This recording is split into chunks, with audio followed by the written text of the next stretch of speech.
Assalamualaikum warahmatullahi wabarakatuh.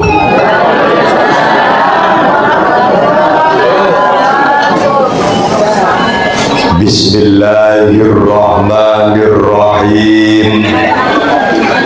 Alhamdulillahi rabbil alamin. Wa bihi nasta'inu ala umuri dunya waddin. Wassalatu wassalamu ala asyrafil anbiya'i wal mursalin Sayyidina wa maulana Muhammadin wa ala alihi wa sahabatihi ajma'in, amma ba'du. Ma'asyiral muslimin wal muslimat wa zumratal mu'minin wal mu'minat, bapak-bapak dan ibu-ibu rahimakumullah. Puji dan syukur mari kita panjatkan kehadirat Allah Subhanahu wa ta'ala. Malam ini kita dapat bermuajahah bersama-sama silaturahim bersama guru mulia kita Fadilatul Syekh Abuya Kiai Haji Abdus Syakur Yasin di Majelis Zikir Tegal Agung, dalam rangka istighosah memanjatkan doa kepada Allah. Mudah-mudahan doa yang kita panjatkan, harapan yang kita lambungkan diijabah, dikabulkan. Amin Allahumma ya rabbal alamin. Mari kita bersama-sama memohonkan sholawat dan salam Allah keharibaan junjungan alam panutan insan Kanjeng Nabi besar Muhammad sallallahu alaihi wasallam beserta seluruh keluarganya dan seluruh sahabatnya. Bapak-bapak dan ibu-ibu rahimakumullah, gilir gumantine awan kelawan bengi, yen awan kesinar dening bagaskara, yen bengi kesinar dening sang rembulan. Waktu seibarat sungai yang mengalir, terkadang membangkitkan semangat, terkadang pula meninabobokan kita. Bahkan waktu seibarat pisau yang apabila kita tidak mampu mematahkannya, maka pisau itu yang akan melukai tubuh kita. Artinya kehidupan kita tidak bisa lepas dari kungkungan waktu. Kehidupan manusia berpacu dengan waktu. Berdasarkan prinsip waktu ini, maka di dalam kehidupan dunia tidak ada kepastian di hari esok, tidak ada kepastian pada masa yang akan datang, pada zaman istiqbal. Allah Subhanahu wa ta'ala di dalam Al-Quran surat Al-Kahfi ayat 23 dan ayat 24 mengingatkan tentang hal ini. wala taqulanna li syai'in inni fa'ilun dzalika ghoda illa ayyasha Allah wadhkur rabbaka idza nasita wa qul asa ayyahdiyani rabbi li aqraba min hadza rasyada, yang artinya wala taqulanna, lan aja ngomong temen sopo sampeyan, lan aja ngomong temen sopo sira. Lafad taqulanna menurut ilmu gramatika bahasa Arab adalah fi'il mudhari mabni fathah. Ketika bertemu dengan nun taukid tsaqilah, maka fi'il mudhari itu dibaca fathah. Asalnya yaqulu, yaqulani, yaquluna, taqulu. Taqulu menjadi taqulanna, bertemu dengan nun taukid tsaqilah, sama dengan dua nun taukid khafifah. Artinya adalah berfungsi untuk menguatkan pembicaraan, berfungsi untuk mengokohkan kalimat. Wala taqulanna, dan jangan sekali-kali kamu mengatakan.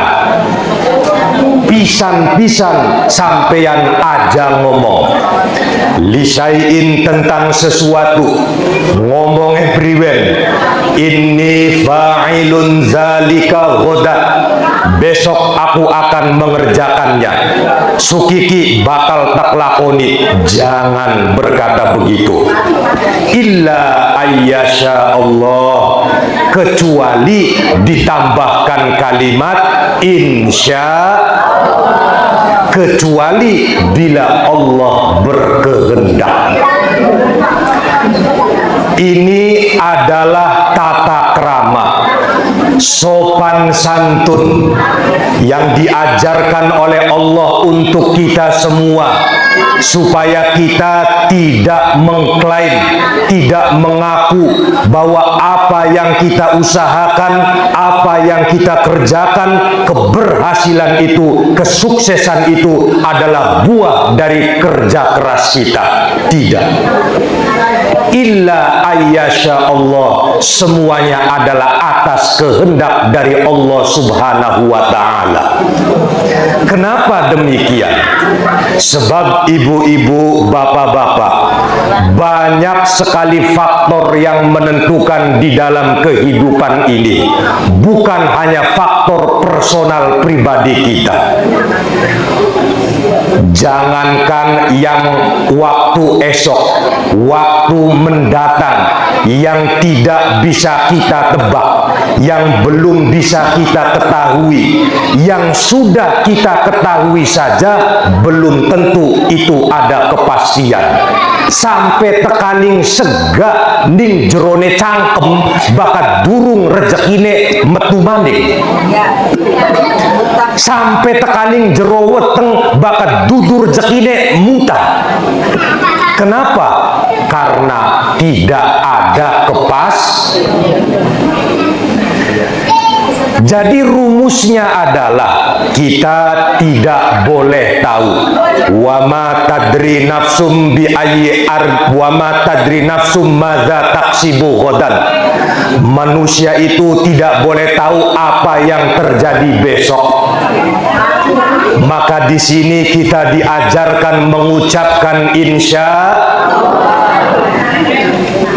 Yang jadi persoalan ibu-ibu, kata insya Allah ini mengalami degradasi makna, penurunan arti.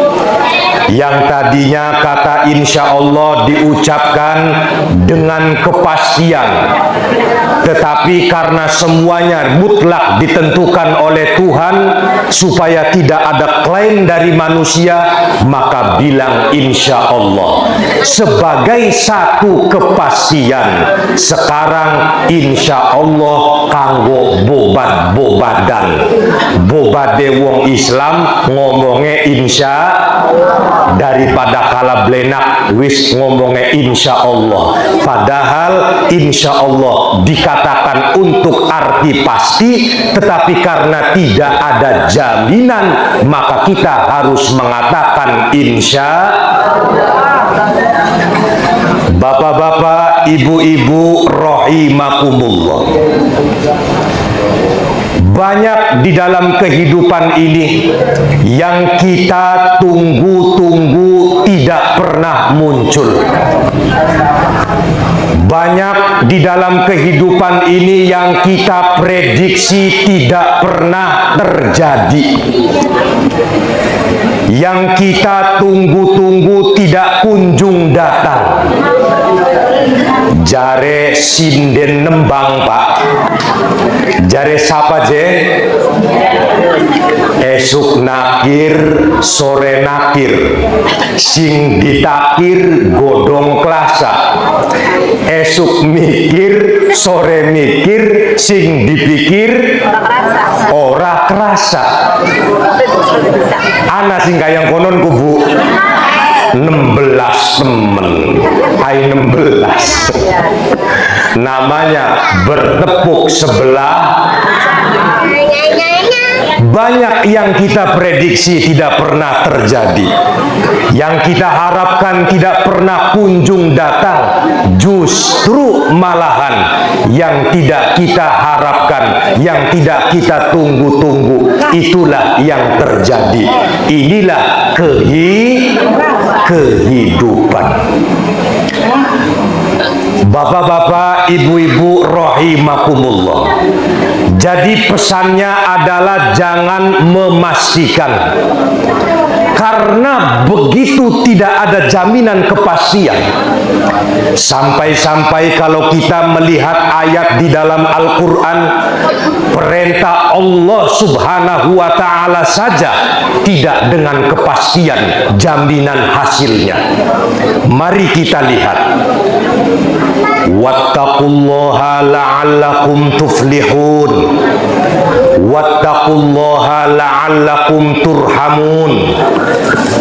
Wahai orang-orang yang beriman, ittaqullah, bertakwalah kepada Allah, takutlah kepada Allah, waspadalah dalam kehidupan ini, la'allakum tuflihun, semoga engkau beruntung, la'allakum turhamun, semoga engkau mendapatkan rahmat.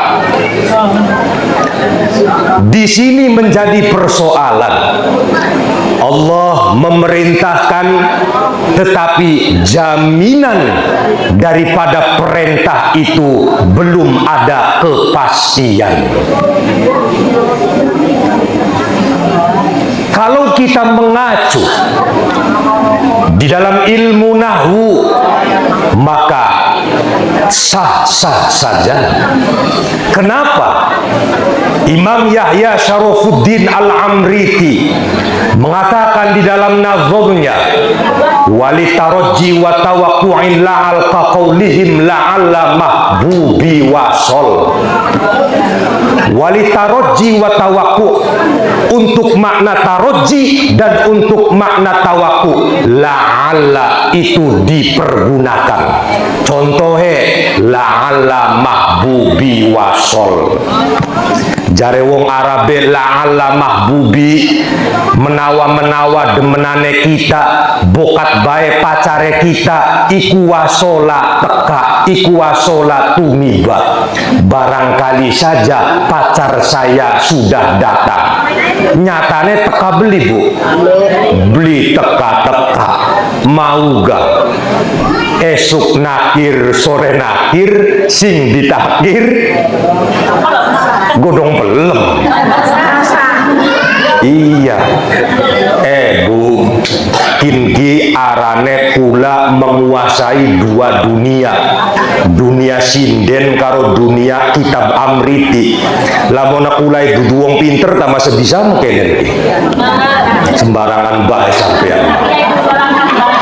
Bapak-bapak dan ibu-ibu, hadirin hadirat rahimakumullah. La'alla mahbubi wasol, ya itu diucapkan, tetapi di dalam firman Allah ketika la'alla jatuh sesudah perintah Allah, jatuh sesudah firman Allah, wattaqullah la'allakum tuflihun, bertakwalah kepada Allah, semoga saja kamu mendapatkan kebahagiaan. Allah subhanahu wa ta'ala ngongkon, tetapi jaminan kepastian kebahagiaan dari perintah Allah itu belum ada. Bagaimana? Ternyata di sini kaedah ilmu nahwu harus tunduk dengan Al-Quran, bahwa Al-Quran dan Al-Hadislah yang mengatur undang-undang nahwu dan sorof, bukan nahwu dan sorof yang mengatur Al-Quran dan Al-Hadis. Jadi di sini makna daripada la'alla yang jatuh sesudah perintah Allah menurut para pakar bahasa adalah dan limaknal ma'mul, untuk mengokohkan makna implisit. Ngerti tabli implisit kubu? Wis gak sampean mak ngurusi kredit bega beres keder kandane. Bapak-bapak, ibu-ibu, hadirin hadirat rahimakumullah. Bakasing implisit kepleset gini mak urusannya santri candang pinggan. Ibu-ibu, bapak-bapak ingkang kula hormati, untuk menguatkan makna yang terkandung di dalam ayat itu. Jadi bagaimana artinya? Wattaqullah la'allakum tuflihun, bertakwalah kepada Allah, pasti kamu akan berbahagia, pasti kamu akan mendapatkan rahmat daripada Tuhan. Karena la'alla yang jatuh sesudah perintah Allah adalah bermakna takkid, bukan bermakna taroji tawakul. Ibu-ibu dan bapak-bapak sekalian, tetapi sekali lagi di sini kita harus menyampaikan bahwa karena jaminan di hari esok itu tidak ada, jaminan kepastian itu tidak datang dengan pasti, maka kita harus dengan rendah hati mengatakan bahwa semuanya adalah atas kehendak daripada Allah subhanahu. Apa maning lamun kula menusa janji karo sesama menusa, besok nanti akan datang, jangan berkata begitu, katakan ditambahi insya. Tapi tadi insya Allah maknane pasti aja wis madergawis insya Allah beli, insya Allah itu maknanya pasti. Bapak-bapak dan ibu-ibu rahimakumullah, jadi kalau begitu tidak ada kepastian sampai-sampai dunia yang kita tempati ini ternyata ibu-ibu secara bahasanya bila kita kaji tidak memiliki padanan yang sama dengan kehidupan di masa nanti. Lafaz dunia, bapak-bapak, adalah bentuk muannas, gender feminin, kata kalimat wong wadon dari kata adna yudni menjadi dunia, artinya tempat yang paling dekat. Adna itu asor atau dekat. Maksudnya apa dekat? Karena dunia ini sedang kita tempati, dunia ini yang terdekat dengan kehidupan kita, maka disebut kehidupan dunia.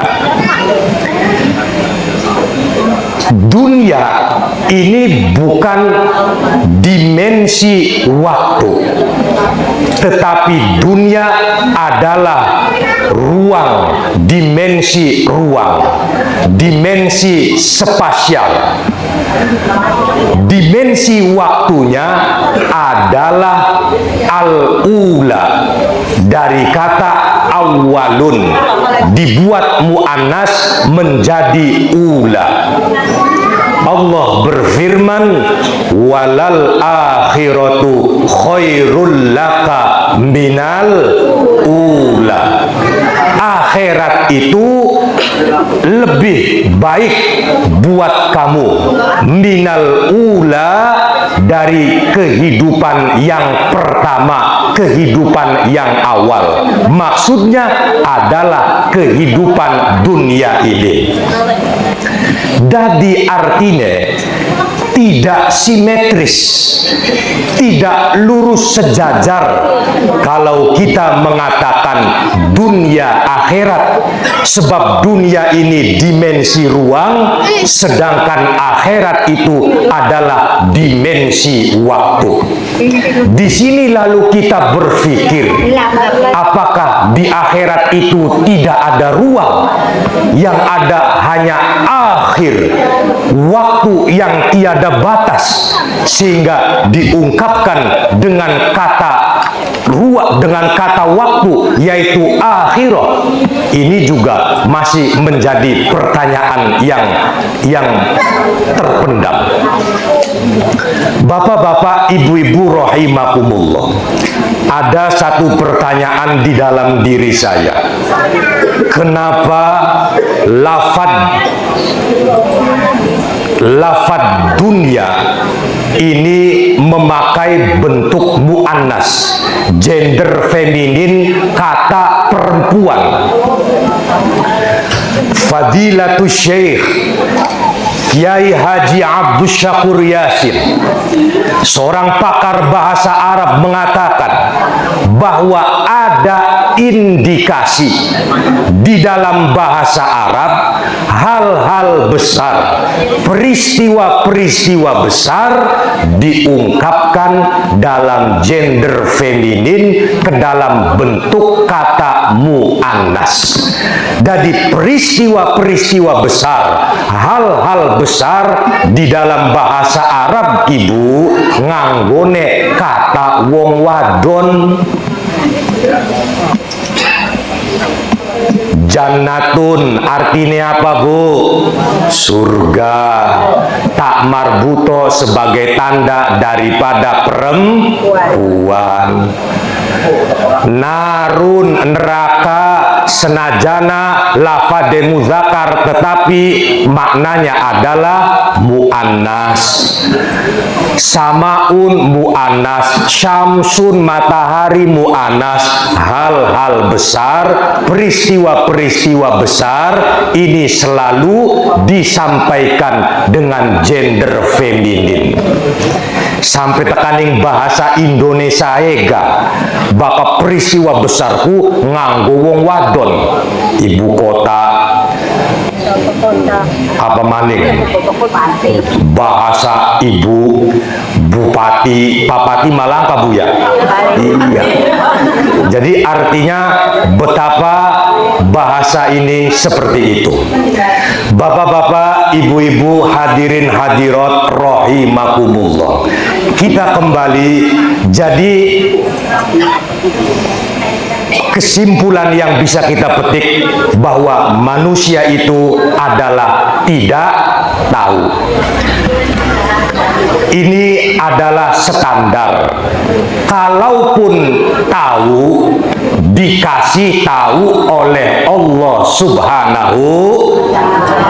Kalaupun tahu, dikasih tahu oleh Allah Subhanahu. Satu ketika Rasulullah Shallallahu Alaihi Wasallam setelah menaklukkan Mekah, beliau berkata, nanti setelah ini umat Islam akan menaklukkan Bizantium, menaklukkan Romawi, dan akan menaklukkan Persia. Bayangkan ibu-ibu, peristiwanya belum terjadi, tetapi Kanjeng Nabi sudah mengatakan nanti umat Islam akan menaklukkan Persia dan menaklukkan Romawi. Wong-wong Yahudi sing rongokaken omongannya Kanjeng Nabi pada ngomong, Muhammad, sombong sekali kamu, sombong sekali ucapanmu.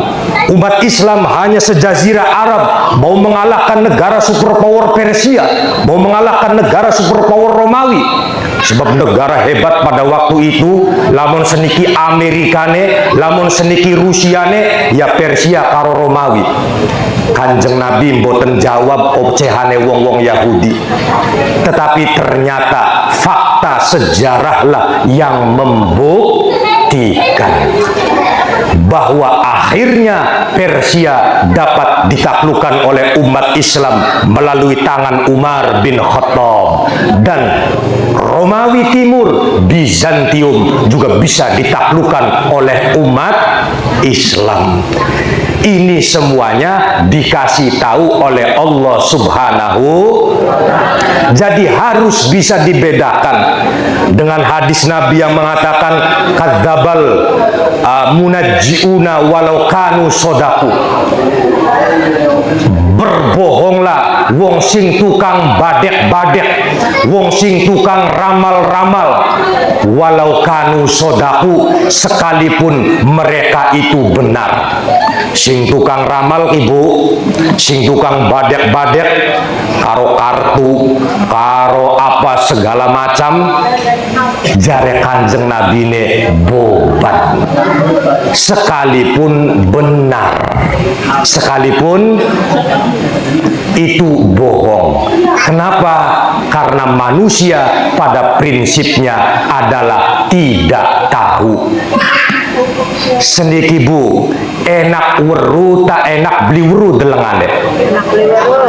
Ya enak beli weru baka kanggo urusan besok. Lamun ibu-ibu ya duwe ilmu sejrong neng winara, titis pandeleng landep ing pangraita umpamane, ya sekret tegeng ngati neng wong weruh. Baranganu sampeyannya ku weruh bakale sukiki arpan mati, kaya-kaya bengi beli bisa turu sampeyan. Ketap ketit ada maning, ketap ketit ada. Jadi untung beli weruh. Sampai jin pun yang konon bisa mengabarkan kabar gaib kepada manusia, mereka sesungguhnya tidak tahu. Ceritane Nabi Sulaiman ketika membangun Masjidil Aqsa, ngawasi bangsa jin sing pada bangun kipa baring dodok ning atas singgasana gepekan tongkat. Ternyata jin sing mubat mabit menggawe cari berlian, cari inten, cari emas, cari perak, cari permata, bangun Masjidil Aqsa, bangun kerajaan Sulaiman, beli weruh yen Nabi Sulaiman sing ngawasi jinekipun pejah wis langka. Jadi artinya jin tidak tahu terhadap sesuatu yang akan datang. Di sini juga bisa disimpulkan bahwa alam roh kita lebih halus daripada alam jin. Dimensi jin dengan dimensi roh kita jauh lebih halus roh kita, sekalipun dengan malaikat. Bapak, Ibu, hadirin hadirat rahimakumullah.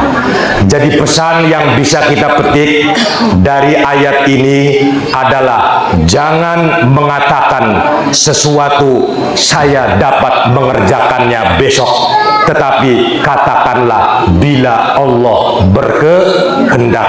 Ini adalah pendidikan, pengajaran Tuhan kepada kita supaya kita tidak mengklaim bahwa keberhasilan, kesuksesan itu datangnya dari kita, sebab banyak sekali faktor yang mendukung terjadinya kesuksesan, keberhasilan itu, yang semuanya bisa kita kembalikan hanya kepada Allah Subhanahu wa Ta'ala saja.